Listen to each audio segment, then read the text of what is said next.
gentlemen should make some way. 10% of young people aspire to be politicians, 6% want to be musicians, 23% want to hold traditional jobs in engineering, law, medicine. And you seem to have achieved a lot in moving from becoming a musician, an activist, and now as a politician, although you don't like to be identified as one. What message do you learn from the legacy of Nelson Mandela, and what message would you share with young people to help them in terms of their aspirations? Thank you so much, Irene. Lots of great things have been talked about Mandela, and actually would have loved to add on a lot more things. But in the interest of time, I'll be brief and talk about only three. First of all, as young people, I think it's important for us to analyze what made Mandela great. You see, Mandela as a young man, he was an accomplished lawyer, he was a son of a chief, but he, together with his comrades, offered themselves for the cause of the country. In the face of injustice, like our own President Museveni in their youthful days, they did not fold their hands and resign to apathy, but they looked injustice face to face in the eyes and found solutions. And indeed, they played their own role and registered some achievements. So I would wonder what President Mandela, or indeed our own President Museveni, would be thinking if they were young men today. I think they would still...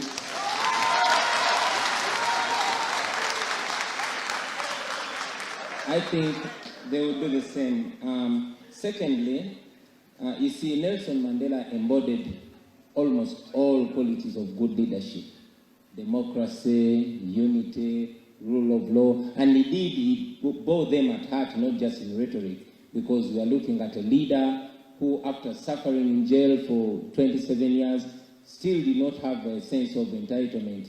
He's a leader who became president and served only one term.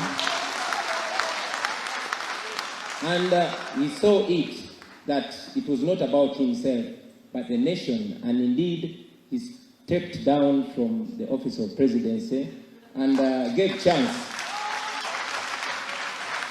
for the younger generations to take control and contribute to their country as the elderly leaders were offering guidance and advice.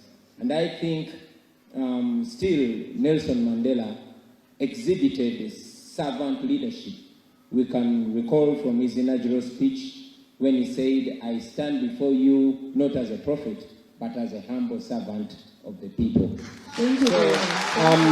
So if I could conclude, please. Thank you. Thank you very much. I'd like to...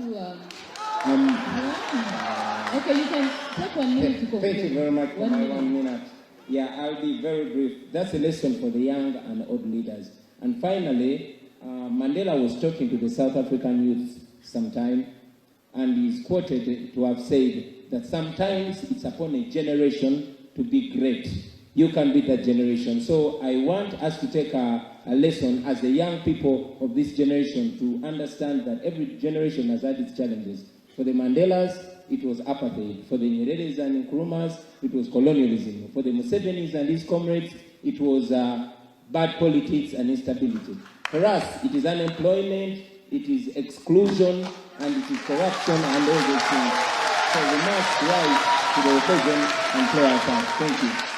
Thank you very much. Thank you very much. All right, ladies and gentlemen, I'll open this up and take only 3 questions. Only 3 questions. I will not take more than 1 question to a panelist. And I'd like the first question to be directed to Professor Mamdan. I'll take 1 question from here, 1 question from the right, and 1 question from up.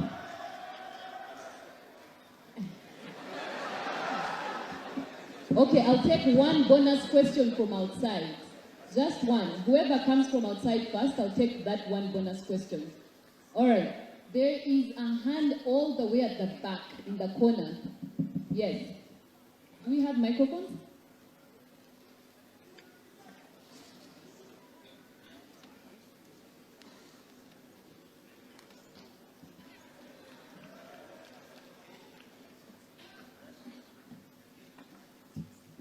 I was asked what we can do about our challenge, our generational challenge of uncertainty.